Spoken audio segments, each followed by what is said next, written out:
格族年度盛事门嘎巴里太鲁阁族感恩祭仪文化活动，今年因为受到疫情的影响，改以感恩祈福与音乐晚会的形式办理。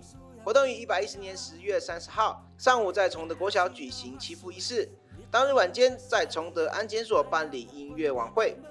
花莲县长许正卫、秀林乡长王玫瑰、代表会主席赖俊杰、副主席赖惠美及本乡各区代表、各村村长、部落主席、部落事务组长皆一同到场参与盛会。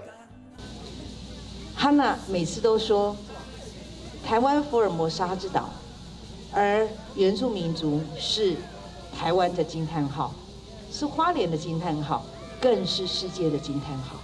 每年的感恩祭，除了让族人聚在一起同乐之外也是要向我们的祖灵跟他们传达说，希望我们新的一年能够一切顺心平安。早上文化祭，崇德部落表现得非常棒。活动的大小，其实最重要的在于是不是团结。今天崇德部落的族人，你们真的展现了最好的示范。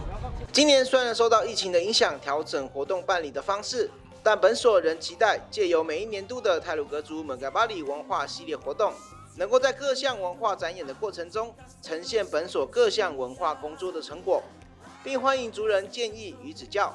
而文化活动的结束，并非真正的结束，是新文化复振的开始。本所亦将秉持着文化推广、教育、保存等3项文化工作的核心，将永续发展太鲁阁族的传统文化。秀林乡公所美宣组报道。秀林乡的 Line@ 官方账号正式上线喽！只要扫描荧幕上的 QR code， 或者在 Line 搜寻 ID， 赶紧加入我们，即可获得乡内第一手消息。还在等什么？拿起你的手机加入我们吧！